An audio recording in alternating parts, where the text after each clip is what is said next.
Okay, next speaker, Arimoto from Tokyo. But this time I'm not a representative of Japan. On behalf of the OECD Global Science Forum, I'm gonna to show you outline the progress of our studies, OECD studies. Titled here, you can see the scientific advice for policy making and the consequences for the role and responsibility of scientists. So I a little bit explain the GSF. This organization is established almost 20 years ago. At the beginning, John Borlight here is the chair of this organization. Anyways, this is the Intergovernmental Committee for consultations between governmental officials and scientists on high priority science policies. Sometimes it's the high energy physics, sometimes bioinformation techniques. Anyways, developing findings and action recommendations. I think personally it's a very unique boundary organization, independent from OECD bureaucracy. This is a very important point. Anyways, coming back, my subject is, you may remember the 2011, two historic events happened in modern science history, particularly interface between science and society, and science and politics. One is the Fukushima accident. Another one is the L'Aquila earthquake in Italy. Both raised serious problems about roles, responsibilities, and legal liabilities of scientists involved in providing science advice. So you can see here, under such circumstances, the OECD approved these studies last April, chaired by me, from Japan, the other is the Netherlands, Germany, and Italy. So we have been, since that time, they are conducting many interviews, distinguished professors and practitioners, lawyers, and sometimes the representative of non-governmental organizations from the 22 countries and international organizations. And also in parallel, we are conducting and collecting and reviewing the literature and the existing frameworks and the code of conduct concerning these matters in countries. And we held big workshop, Tokyo and Berlin, not only from OECD countries, from developing countries, including South Asia and Poland, I remember.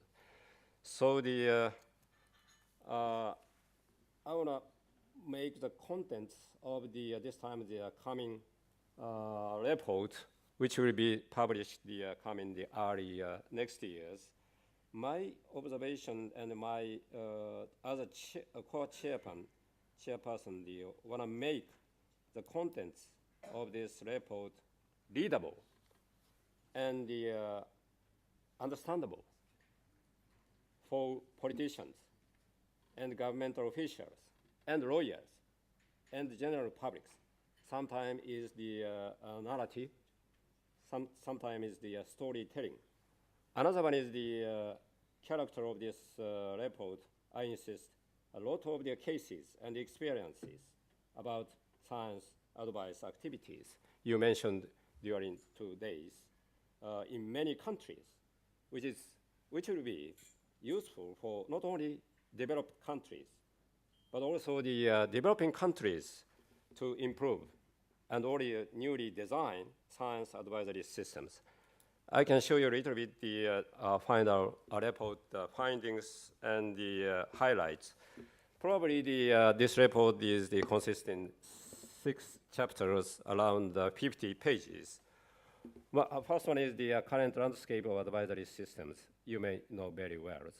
And the next one is the very unique advisory processes and narratives. First phase is the framing of questions involving the many stakeholders and the defining the output. Phase 2, selecting the advisors, minimizing conflict of interest and open and transparent selection procedures, independence and need of the multi-disciplines. Phase 3, producing the advice, assessment, and the management of uncertainties, and recording minority views. And the final, phase 4, this delivery and the implementation of advices, clear process and responsibility for communication to decision makers and to the public. Anyway, those process, we need principle, guideline on the role and responsibilities of scientists and needed. And the next chapter is the providing advice in crisis situations. During this discussion is you frequently mentioned is we need establishing process and permanent structures essential.